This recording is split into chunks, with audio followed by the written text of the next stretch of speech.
What happens when a woman becomes a weapon in someone else's war, married to silence a warrior whose voice threatens an empire? This isn't about love at first sight. This is about power, betrayal, and two prisoners learning that survival sometimes means becoming the very thing you fear. Stay until the end. You won't see the twist coming. And tell me in the comments, would you submit or resist if your body became a battlefield? New Mexico Territory, 1879. The trading post smelled of leather and lies when they brought Sarah Winters inside. She didn't fight the rope around her wrists. Fighting only made the burns worse, and she'd learned that 3 days ago when the bounty hunters first took her. 25 years old. Blonde hair darkened by trail dust. Blue eyes that had once believed in justice. And a bounty notice folded in the lead hunter's pocket claiming she'd stolen $1,200 from a mining company payroll. She hadn't. But the mine foreman who'd actually taken it had needed someone to blame, and a bookkeeper with no family made an easy target. The post commander's name was Major Rutledge, and his office was a careful arrangement of weapons and whiskey. He dismissed the bounty hunters with cash and turned his attention to Sarah like she was a chess piece he'd been waiting to acquire. "Miss Winters, you're quite the problem." Sarah kept her voice level. "I didn't steal anything." "Irrelevant," Rutledge replied, pouring whiskey into 2 glasses. He slid one toward her. She didn't touch it. "The warrant is legal. You'll hang in Santa Fe in 3 weeks unless someone intervenes on your behalf." "And you're offering to intervene?" "I'm offering you an alternative." Rutledge leaned back. "There's an Apache scout named Cayita who's been causing considerable trouble. He speaks 6 languages, knows every trail and water source from here to Mexico, and has become rather influential among the reservation bands. Too influential." Sarah waited. There was always more. "He's been translating during treaty negotiations," Rutledge continued. "But he doesn't translate what we say. He translates what we mean. He tells the Apache when we're lying, when our promises are hollow, when we're planning to move them again." The major's smile was thin. "He's making my job extremely difficult." "What does this have to do with me?" "Apache custom requires translators to remain unbiased, neutral parties who serve both sides. But if Cayita takes a white wife, he becomes politically compromised. The tribal councils will strip his translator status. He'll lose his voice, his influence, his power to obstruct progress." The word progress sat in the air like rotten meat. "You want me to marry him to shut him up," Sarah said. "I want to offer you a choice," Rutledge corrected. "Hang in Santa Fe as a thief, or marry an Apache scout under special territorial dispensation and live. The marriage lasts 2 years. After that, the theft charges are expunged. You receive $1,000, and you're free to go anywhere you please." "And if I refuse?" Rutledge sipped his whiskey. "Then I'll see you at the gallows. I hear they're using a new quick-drop method. Much more humane than the old way. Usually." Sarah's throat closed. She thought about her mother's grave in Ohio, about the teaching position she'd once dreamed of, about the moment 3 months ago when she'd discovered the mine's books didn't balance and had made the fatal mistake of reporting it. "Does he know?" she asked. "About this plan?" "He will shortly," Rutledge said. "I'm sure he'll be delighted." The lie was obvious. Whatever Cayita was, he wouldn't be delighted to become a pawn in Rutledge's game. But Sarah had learned that truth and power rarely occupied the same room. "I'll do it," she said. Rutledge's smile widened. "Excellent. The ceremony is tomorrow." That night, locked in a storage room that smelled of gun oil and tobacco, Sarah pulled the hidden sewing needle from her hem and scratched a single word into the wooden wall where dozens of others had marked their passage. Survive. She had no idea how much that word would cost. They brought Cayita to the post at dawn in chains, not rope. Actual iron shackles that rang against the wooden floor when he walked. Sarah watched from the doorway of Rutledge's office as 2 soldiers hauled him inside. He was younger than she'd expected, maybe 30, with black hair cut shorter than traditional Apache style and eyes that tracked everything with predator awareness. A scar ran from his left temple to his jaw. His clothing was a deliberate mix, traditional Apache moccasins and leggings, but a cavalry shirt he'd clearly taken from someone he'd killed. When those eyes found Sarah, they didn't soften. They calculated. Rutledge stood. Kaita, thank you for joining us. This is Sarah Winters. She's going to be your wife. Kaita spoke in Apache, rapid, contemptuous syllables that needed no translation. English, please, Rutledge said mildly. For Miss Winters' benefit. Kaita switched languages without pause. I said you can fuck yourself with a cactus, Major. I'm not marrying a white woman you're using as a muzzle. Such poetry, Rutledge replied. But I'm afraid you don't have a choice. The tribal council has been persuaded that this marriage serves peace, and the territorial governor has signed the special dispensation. It's happening whether you cooperate or not. Then do it without me. Rutledge's expression hardened. I can do that. But the terms change significantly. Right now, Miss Winters faces execution for theft. If you refuse the marriage, she hangs. And the next translator I find won't be as principled as you. Probably someone who'll say whatever I tell him to say. Someone who'll help me relocate every band within 300 miles to the worst land available. Kaita's jaw clenched. Sarah saw the trap close around him like her own had closed around her. You're a bastard, Rutledge. I'm a pragmatist, the Major corrected. And you're too effective at your job. This solves multiple problems at once. You marry Miss Winters. You lose your translator immunity under tribal law, and everyone lives. You refuse. She dies, and I find someone more cooperative. Choose. The silence stretched like razor wire. Finally, Kaita looked at Sarah directly. Did you steal the money? No, Sarah said. But you're guilty anyway. Apparently. Something flickered in his eyes. Not sympathy. Recognition, maybe. The look of one trapped animal seeing another. Fine, Kaita said. I'll marry her. But you're making a mistake, Major. You think this silences me. It just changes the weapon I'm holding. Rutledge smiled. We'll see. The ceremony was performed by a chaplain who looked uncomfortable with the entire proceeding. An Apache elder witnessed for tribal custom, his face revealing nothing. Sarah wore a borrowed dress that smelled of mothballs. Kaita still wore his chains until Rutledge personally unlocked them after the vows. There, the Major said. Now you're bound by something stronger than iron. They were given a single room in the scouts' barracks, 12 feet square, with a narrow bed, a stove, a table, 2 chairs, and a window overlooking the parade ground. Kaita entered first. The door closed behind them with brutal finality. For a long moment, neither spoke. You sleep on the floor, Kaita finally said. I don't touch white women. I wasn't going to ask you to, Sarah replied. Good. He moved to the window. Rutledge told you what this does to me? How it destroys my credibility with the councils? He mentioned it. He mentioned it, Kaita repeated, voice acid. I've spent 5 years building trust, proving I would translate honestly even when it cost me. And now every Apache leader will assume I'm compromised, that I've become a white man's tool. I didn't ask for this either, Sarah said quietly. Kaita turned on her. No?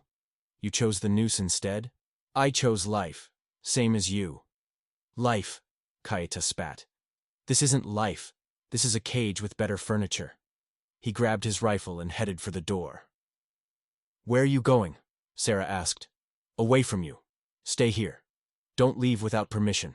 Don't talk to other scouts' wives. Don't do anything that makes this harder than it already is. He left. Sarah stood alone in the room that was supposed to be her home for the next 2 years and felt the walls closing in. The scouts' wives came that afternoon. 6 Apache women led by one named Dahana, who spoke English with cold precision. They didn't knock. They simply entered and surrounded Sarah like wolves assessing prey. You are the white woman who married Kaita, Dahana said. Not a question. Yes. Why? Sarah considered lying, decided against it. The Major said marry him or hang for theft. I didn't have much choice. And Kaita? He chose this? He chose it over watching me die and seeing a worse translator take his place, Sarah replied. One of the older women said something in Apache.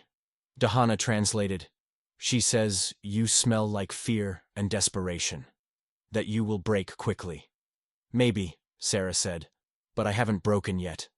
Dahana studied her with dark, unreadable eyes.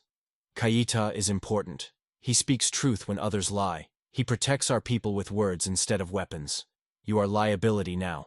If you cause him trouble, we will make you wish the Major had let you hang. I understand. Do you? Dahana moved closer. You are white woman playing Apache wife. You know nothing of our ways. But you wear our customs like costume. And that makes Kaita look like traitor. I didn't ask for this, Sarah said again. But I'm here. And I won't make it harder for him than it already is. Words, Dahana replied. We will see if you mean them. The women left. Sarah sank into a chair and pressed her palms against her eyes, refusing to cry. She'd survived the arrest, the journey, the forced marriage. She'd survived this too. Kaita returned after dark, smelling of whiskey and anger. He ignored Sarah, stripped to his undershirt, and took the bed without offering her even a blanket. Sarah wrapped herself in her shawl and lay on the hard floor, listening to his breathing gradually slow into sleep. The pattern established itself quickly. Kaita left at dawn for translation work. Sarah worked with the other wives, hauling water, preparing food, mending clothes, all under Dahana's critical supervision. It was punishment disguised as inclusion. Every task was a test, every interaction a chance to prove she didn't belong. Sarah endured it. She'd survived worse. 2 weeks in, everything shifted. Sarah was drawing water from the well when she overheard 2 post soldiers talking near the stable. Heard Rutledge is moving forward with the October relocation. Whole reservation's getting shifted to that alkali flat near Deming. Christ, that's death ground. No water, no game. That's the point, ain't it? They die off or move on. Land opens up for settlers. Sarah's hands froze on the bucket. October was 3 weeks away, and Kaita didn't know. That night, when Kaita returned, she broke their unspoken rule of silence. I need to tell you something. He looked at her warily. What? I overheard soldiers talking. Rutledge is planning a forced relocation for October, to land near Deming with no water. Kaita's expression went dangerously still. How do you know this? I heard them. And you tell me this why? So I can do what? I have no voice anymore, remember? The councils don't trust me now that I'm married to you. Then find another way to warn them, Sarah said. You know the language.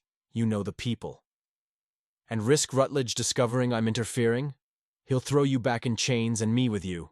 So we do nothing? Sarah's voice rose. We just let him march people onto death ground? We survive, Kaita said harshly. That's all either of us can do. I didn't think you were a coward, Sarah said quietly. Kaita surged to his feet. You know nothing about me. Nothing about what I've sacrificed. You've been here 3 weeks and think you understand this world? He grabbed his rifle and left again. Sarah sat in the dark room, hands shaking. But she'd remembered something her mother had told her years ago. Just because you can't fix everything doesn't mean you do nothing. Sarah pulled out paper and pencil. Started writing. If Kaita wouldn't act, maybe she could find someone who would. The next day, Sarah approached Dahana. I need to talk to someone on the reservation, someone who makes decisions. Dahana's eyes narrowed. Why? Because Major Rutledge is planning something that will get people killed, and Kaita won't stop it because he thinks he's powerless now. And you think you have power? Dahana's laugh was bitter. You are white woman married to Apache scout. You have less than nothing. I have information, Sarah said. And I can write. I can document what's happening. Dahana studied her for a long moment. You risk much. Rutledge discovers you interfering. He breaks marriage agreement. You go to gallows after all. I know. Why? Why risk this? Sarah thought about the mine foreman who'd framed her, about the bounty hunters, about Rutledge using human lives as chess pieces. Because I'm tired of watching powerful men destroy people who can't fight back, she said finally. Dahana was quiet. Then, come with me tonight, when your husband is gone. That night, Dahana led Sarah through a gap in the fence she'd never noticed. They walked 2 miles in moonlight to a cluster of wiki-ups hidden in an arroyo. The man they met was old, maybe 70, with a face like carved wood. His name was Cochilo, and he'd been a war leader before the reservations. Through Dahana's translation, Sarah explained what she'd heard, about the relocation, about the death ground, about October. Cochilo listened without interruption. When Sarah finished, he spoke in Apache. "He asks why you tell us this," Dahana translated. "You are white. You benefit if we die." "I benefit if I survive 2 years without my conscience eating me alive," Sarah replied. "I don't want to be another person who looked away." Cochilo smiled, barely. He spoke again. "He says foolish courage is still courage," Dahana translated. "He will send word to other bands, warn them, but you must continue to listen, to document, to be eyes where we cannot go." "I will," Sarah promised. "And you must protect yourself," Dahana added. "Rutledge is dangerous. If he discovers what you do, he will destroy you, and Kayita." When they returned to the post near midnight, Kayita was waiting outside the barracks, fury radiating from every line of his body. "Where were you?" "Walking," Sarah said. "Don't lie to me. What did you do?" Sarah looked at him. This man she was chained to but didn't know, who'd made it clear she was burdened in prison. "Something you were too afraid to do," she said. She pushed past him. He followed, slamming the door. "You have no idea what you're risking." "Yes, I do!" Sarah spun on him. "I'm risking the same thing you're risking. My life, my freedom. The difference is I'm choosing to risk it for something beyond just surviving. You were brave once, when you translated honestly knowing it would cost you. What happened?" "I got married to you," Kayita said harshly. "I got neutralized. I got turned into exactly what Rutledge wanted." "Only because you're letting him win," Sarah shot back. "You think losing your official translator status means you're helpless? You know 6 languages. You know every trail. You have more power than you're admitting." The room went silent except for their harsh breathing. "You don't get to judge me," Kayita said quietly. "You've been here less than a month. You know nothing about the choices I've had to make." "Then teach me," Sarah said. "Stop pushing me away and let me help." Kayita stared at her. Something shifted in his expression. Surprise, maybe. Or reluctant respect. "Rutledge finds out you're interfering.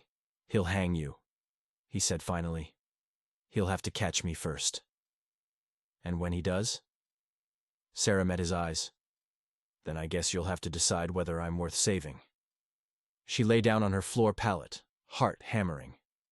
In the darkness, she heard Kayita moving, then felt something soft land on top of her. A blanket, from his own bed. He didn't say anything. Didn't need to. It was the first act of kindness he'd shown her since their forced marriage began. Small, but something. The next 3 weeks transformed their arrangement. Kayita still didn't trust her completely. But he stopped shutting her out entirely. He taught her Apache words, enough to understand basic conversation. Sarah documented everything she heard at the post. Conversations between soldiers, orders from Rutledge, supply shipments that didn't match treaty requirements. She wrote it all down in tiny handwriting on scraps of paper that Dahana smuggled to Cochillo. They were careful. Always careful. Rutledge suspected nothing. Until Captain Garrett arrived from Santa Fe. Sarah was alone in the room when he knocked. She opened the door to find a man in an expensive uniform with cold eyes. "Mrs. Kayita," he said. "Or should I say, Miss Winters? Or perhaps I should use your real name. Sarah Brennan, wanted for forgery in Ohio, theft in Colorado, and suspected murder in Kansas." The world tilted. "I don't know what you're talking about," Sarah managed. Garrett pulled out a file thick with papers. The woman Rutledge married to Kayita wasn't Sarah Winters at all. She was Sarah Brennan, a confidence artist with warrants in 3 territories. The real Sarah Winters died of cholera 6 months ago in Denver. Horror crashed over her. "That's not true?" "It's all true. I have witness statements, warrants, documentation." He paused. "Unless Rutledge created all of this. Unless this is fabricated leverage." Sarah's mind raced. She was Sarah Winters. The mining company theft had been a frame, but her identity was real. This was, oh God, Rutledge. He set this up, she whispered. He created this false identity to trap me, to make sure I could never leave or expose him. Garrett's expression didn't change. That's quite an accusation. He forced this marriage to neutralize Kaita, but he also wanted leverage over me. Evidence he could use if I ever tried to fight back. She grabbed the papers, scanning them. They looked real. Witness statements. Warrant signatures. Everything official. Everything false. Here's what's going to happen, Garrett said calmly. You're going to report everything Kaita does, everyone he talks to, every plan the Apache make. You're going to be my eyes and ears, and if you refuse, I'll arrest you for all those crimes, and you'll hang in 3 territories consecutively. Sarah understood perfectly. Rutledge had used her to silence Kaita. Now Garrett was trying to use her to betray him. And if I cooperate? She asked, buying time. Then maybe those warrants disappear. Maybe you finish your 2 years and walk away clean. Maybe. Garrett left the papers on the table like a loaded gun. When Kaita returned, Sarah was still staring at them. He saw her face, saw the papers. What happened? Sarah told him everything. The accusations, the false warrants, Garrett's demands. Kaita read through the documents, his expression darkening. This is fabrication. All of it. Rutledge manufactured evidence to control you, to make sure you can never expose what he's doing. I know, but how do I prove it? Kaita was quiet for a long time. Then, you can't fight this directly. The system is designed to crush people like you, like us. We need different weapon. What kind of weapon? Truth, Kaita said. Documented truth about what Rutledge is really doing. The relocation, the treaty violations, the manipulation. We expose him publicly. Not just to military authorities who'll protect him, but to newspapers, reform groups. That's what I've been trying to do, Sarah said. But I'm just one person with a few notes. No, Kaita agreed. But I know where Rutledge keeps his official correspondence, his orders, his actual plans, evidence that can't be dismissed. We steal it, we copy it, we get it to people who will care. That's insane. We'll be caught. Probably, Kaita said. But we're already trapped, already controlled. At least this way we choose how we fight back. Sarah looked at this man she'd been forced to marry, who'd started as her warden and was becoming something else, something like an ally. When? She asked. Tomorrow night. Rutledge is going to Santa Fe for 3 days. It's our best chance. What do I need to do? Kaita almost smiled. Learn to pick a lock very quickly. They spent the next day preparing. Kaita taught Sarah lock manipulation using bent nails and wire. She practiced on their own door lock until her fingers bled, and her success rate hit about 60%. That night, after the post settled into sleep, they moved. Kaita had the guard rotation memorized. He led Sarah through shadows. Rutledge's office was in the main administrative building. 2 locks, exterior and office. Sarah's hands shook as she worked the first lock. Once, twice. The wire slipped. Kaita's hand covered hers, steadying. Breathe. Feel it. She tried again, slower. The lock clicked open. Inside, Kaita moved with purpose. He found it. A thick folder marked Relocation Initiative, October 1879. Inside were orders, maps, supply calculations deliberately designed to cause maximum suffering. Correspondence about accelerating Indian removal through environmental pressure. It was genocide written in bureaucratic language. Copy what you can, Kaita whispered, handing Sarah paper. Fast. Sarah's hand cramped as she wrote. Key quotes, damning phrases, dates and signatures that proved intent. They were halfway through when voices sounded outside. Kaita grabbed Sarah's arm, pointed to the window. They climbed through, dropped 6 feet to hard ground, and ran. Behind them, someone shouted. Then a rifle shot cracked the night. They ran through darkness, between buildings, toward the barracks. Sarah's lungs burned. Another shot. Closer. Kaita pulled her behind a wagon. When I move, you run for our room. Don't look back. What are you? He kissed her. Hard and desperate and full of something neither had been willing to acknowledge until that moment. Run, he said. Then he stood and fired his rifle toward the soldiers, drawing their attention. Sarah ran. She made it to their room, slammed inside, shoved the copied papers under a floorboard they'd loosened weeks ago. An hour passed. 2. Finally, the door opened. Kaita stumbled in, blood streaming from a gash on his arm. They didn't follow you? He asked. No. Are you? I'll live. I told them I heard shots and was investigating. They're suspicious but can't prove anything. Yet. Sarah grabbed cloth and water, cleaning the wound with shaking hands. This is insane. Probably, Kaita agreed. But we got what we needed. Now we just have to get it out. How? Dahana's brother is traveling to Santa Fe tomorrow. He can carry messages. We get this to the reform office there. They'll forward it to Washington, to newspapers. Once it's public, Rutledge can't bury it. And if he discovers what we did before it goes public? Kaita's hand came up to cup her face. Then we die. But we die fighting. Together. The word together hung between them, strange and powerful. I didn't think I'd start caring about you, Sarah whispered. Neither did I, Kaita replied. But here we are. Trapped in marriage we didn't choose, falling into something we didn't plan. They bandaged his arm, prepared the documents for smuggling, made love quietly, desperately, like people who knew tomorrow might be their last day. When dawn came, they faced it together. 2 prisoners who'd become something more dangerous. They'd become a threat. But Rutledge returned early. Someone had tipped him off about the break-in, and he brought Captain Garrett with him. Sarah was hauling water when soldiers surrounded her. Garrett's cold smile confirmed her worst fear. Mrs. Brennan, or Winters, or whoever you're pretending to be today. You're under arrest for burglary, theft of military documents, and espionage. They dragged her to the stockade, threw her in a cell that smelled of urine and despair. Hours passed. Then Rutledge himself appeared, fury barely contained. Where are the documents? What documents? Sarah asked. Rutledge backhanded her. Sarah's head snapped sideways, blood filling her mouth. Don't play stupid. You stole relocation orders from my office. Where are they? I don't know what you're talking about. Another blow, harder. Sarah's vision swam. You think you're protecting anyone? You think Kaita won't break when we put him in here too? Then I guess we're even, Sarah spat blood, since you destroyed our lives first.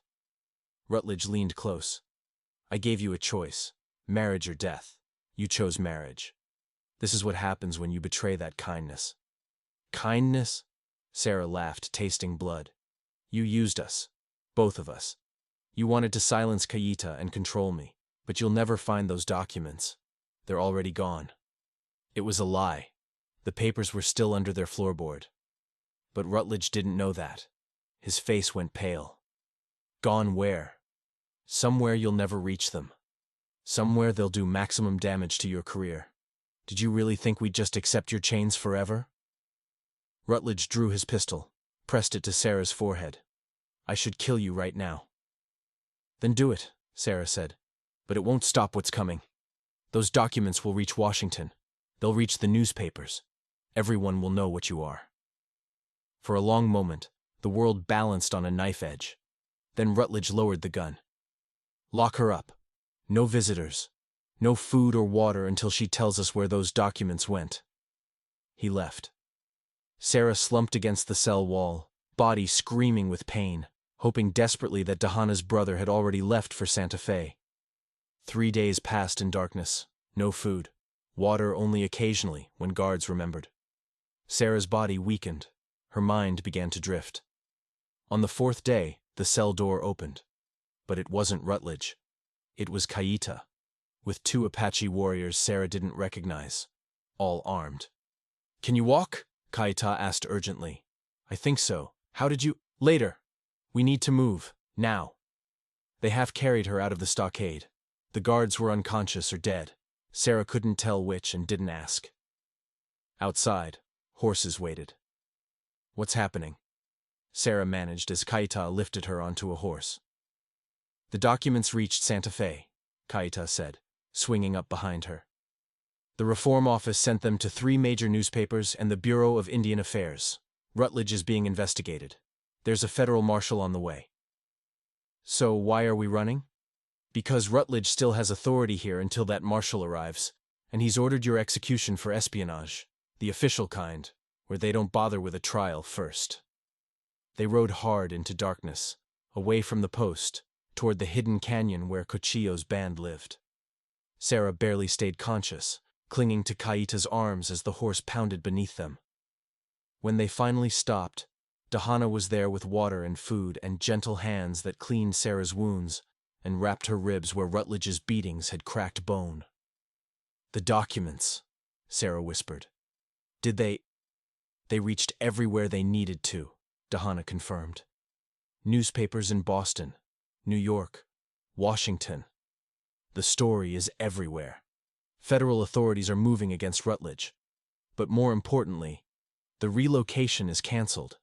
The bands have refused to move, and now Washington can't force them without admitting the orders were genocide." Sarah started to cry. Not from pain, from relief, from the impossible realization that they'd actually won something. Kaita sat beside her through the night, his hand never leaving hers. "We can't go back to the post," he said quietly. "You're wanted for escape. I'm wanted for assault. The marriage is void now anyway. You fulfilled your 2 years early by exposing Rutledge." "So what do we do?" Sarah asked. Kaita was quiet for a long time. "Cochillo has offered us sanctuary with his band.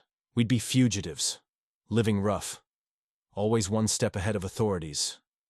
But we'd be free. Together, if you want that." Sarah looked at him. This man she'd been forced to marry, who'd saved her life, who'd become something she'd never expected. "The alternative?" she asked. "I disappear into Mexico. You turn yourself in, hope for mercy from the new authorities. We never see each other again." Sarah thought about the teaching position she'd once dreamed of, about civilization and safety and respectability. Then she thought about Kaita's hand in hers, about fighting beside him, about choosing to stand with people who'd accepted her when she had nothing. "I want to stay," she said. "With you. With them. I want to stay." Kaita's relief was visible. "It won't be easy." "Nothing about us has been easy," Sarah replied. "Why start now?" He kissed her then. Gentle this time, not desperate. A kiss that promised something beyond survival, something like hope. They stayed with Cochillo's band, moving seasonally between hidden camps, always aware of the thin line between freedom and capture. Sarah learned to track, to hunt, to speak Apache fluently. She taught children to read and write in both languages, preparing them for a world that would demand they navigate both cultures. Kaita continued his work as translator, but now without official sanction. He worked with reform groups, with sympathetic government officials, with anyone who would listen to Apache voices. His influence grew, despite, or perhaps because of, his outlaw status. A year after their escape, Sarah discovered she was pregnant. Dahana delivered the baby in a wickiup during a thunderstorm. A girl with blonde hair and dark eyes. They named her Hope, because that's what she represented. Rutledge was court-martialed and dishonorably discharged. Garrett disappeared, presumably reassigned to where his methods wouldn't attract attention. The relocation was permanently canceled, though the government found other ways to pressure and control the reservations. But Cochillo's band remained free, and others joined them.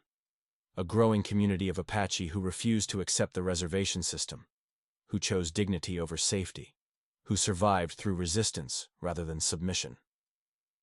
5 years after Sarah first arrived at that trading post in chains, she sat with Kaita, watching Hope play with the other children, teaching them a game her own mother had taught her decades ago in Ohio. "Do you regret it?" Kaita asked. The question he'd never asked before. Sarah considered honestly. All the hardship, all the danger, all the ways their lives had been shaped by forces beyond their control.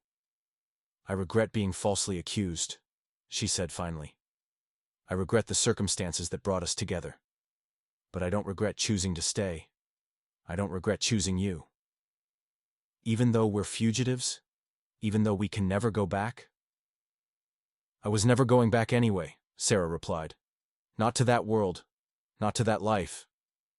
Here, I'm not a criminal or a pawn or a weapon. I'm just myself. That's worth more than any pardon. Keita pulled her close. The marriage contract ended 2 years ago. We're not bound anymore. Not legally. No, Sarah agreed. But we're bound by something stronger. By choice. By partnership. By love earned through fire instead of forced by chains. Is that enough? Keita asked quietly. Sarah looked at their daughter. At the community they'd helped build. At the man who'd become her home in ways she'd never imagined. It's everything, she said. They stayed like that as the sun set, two people who'd been forced together and had chosen to remain. Who'd been used as weapons against each other and had turned that weapon into something else entirely. A shield. A partnership. A family. The years that followed were marked by constant movement and careful vigilance. Federal authorities occasionally searched for them, but never with the resources or determination needed to track people who knew the land and had entire communities protecting them. Sarah and Keita became legends of sorts. The white woman and Apache scout who'd exposed government corruption and disappeared into the wilderness. But legends don't capture the reality of daily survival. The winters when food ran short. The summers when water sources dried up. The moments of fear when soldiers came too close. The grief when disease took members of their community despite all their efforts. Hope grew strong and quick, learning both worlds from birth. By age 7, she could track a deer, speak 3 languages, and read from the worn books Sarah had collected over the years. She was neither fully white nor fully Apache, but something new. A bridge between worlds that were supposedly enemies. 2 more children followed. A son named Daniel, after Sarah's father, and another daughter they called Nalin, honoring the elder who'd first taught Sarah that anger could be survival. The children grew up knowing they were fugitives, but never feeling imprisoned. Their world was vast, canyons and mountains, hidden valleys and ancient trails. Sarah documented everything, not just the injustices and struggles, but the daily life of people trying to maintain their culture and dignity in the face of systematic erasure. She wrote letters to reform groups, to sympathetic journalists, to anyone who would listen. Some letters never reached their destinations, but enough did. Keita continued his translation work through intermediaries, helping other bands navigate treaty negotiations and government demands. His reputation as an honest broker survived his outlaw status. When bands needed someone who would tell them the truth behind official promises, they found ways to contact him. A decade after their escape, everything changed again. An Apache delegation traveling to Washington to petition for better treaty terms was ambushed by vigilantes. 3 leaders were killed, including a man Sarah and Keita had both known, a peace chief who'd believed in working within the system. The massacre sparked outrage in Eastern newspapers. Reform groups demanded investigation, and the new Commissioner of Indian Affairs, a former minister with genuine sympathy for Apache grievances, reached out through back channels with an unexpected offer. Full pardons for Sarah and Keita in exchange for their testimony about Rutledge's crimes and their willingness to serve as official cultural liaisons between the government and Apache bands. It was Cochillo who brought them the message, his ancient face unreadable. "The white government offers you freedom," he said through Dahana's translation. "Safety, legal status, the ability to stop running." "In exchange for what?" Keita asked, suspicious. "In exchange for you doing what you already do. Translating honestly, documenting injustices, advocating for our people. But with official authority this time. With protection instead of persecution." Sarah and Keita looked at each other, a decade of wordless communication passing between them. "It's a trap," Keita said. "It has to be." "Maybe," Cochillo replied. "Or maybe the world has changed enough that truth has value. Maybe your fight has created space for different weapons." That night, Sarah and Keita sat outside their wickiup while their children slept inside, weighing impossible choices. "If we accept," Sarah said, "we stop being fugitives. Our children could have legal identities. education, opportunities. If we accept, Kayita countered, we become part of the system again, subject to its rules, its manipulations, its inevitable betrayals. Or we could change it from inside, Sarah argued. We've spent 10 years fighting from the margins. What if we could fight from a position of actual authority? You really believe that's possible? Sarah thought about the letters she'd written, the stories she'd documented, the small victories they'd won by refusing to disappear. I believe we've already proven that impossible things can happen, she said. We were supposed to be weapons used against each other. Instead, we became partners. We were supposed to silence each other. Instead, we amplified each other's voices. Maybe this is just the next impossible thing. Kayita was quiet for a long time, staring at stars that had witnessed countless betrayals and occasional triumphs.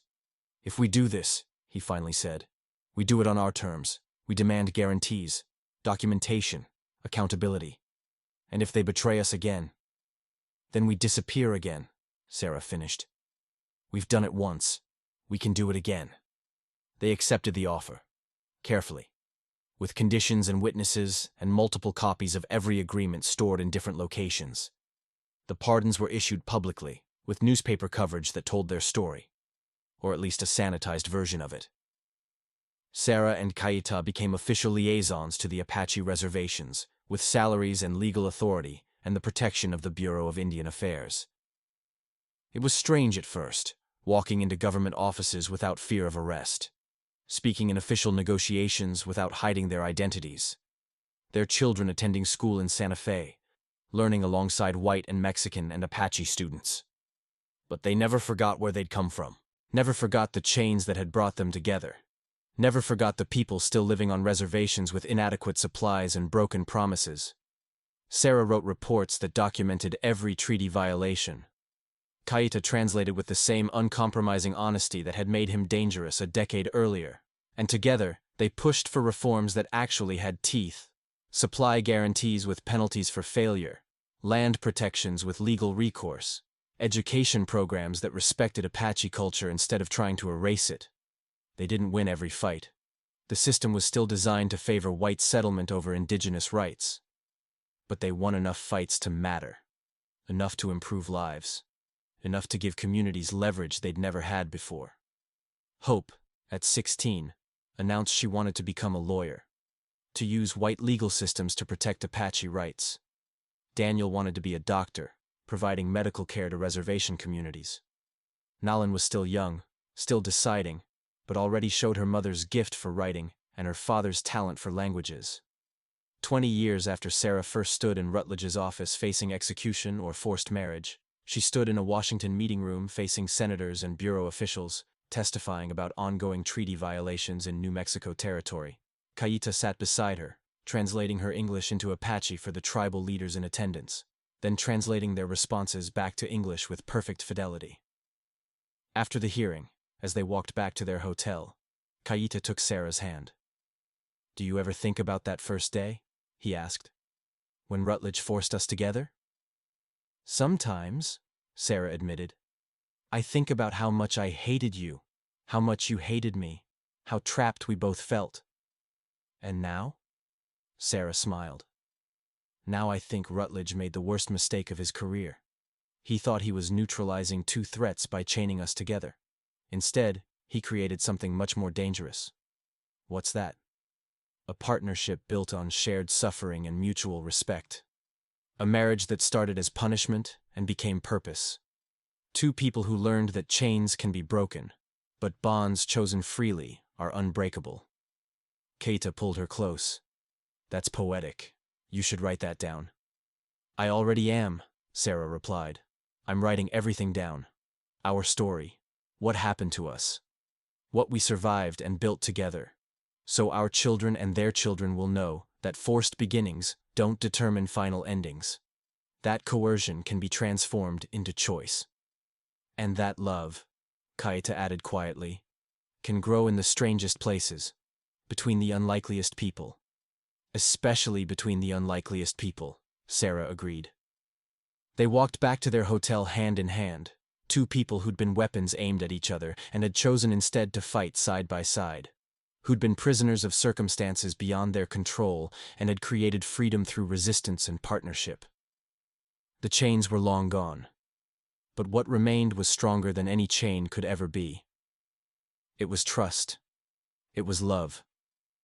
It was the deliberate daily choice to stand together against a world that had tried to tear them apart. And that, more than any law or treaty or official position, was their greatest victory.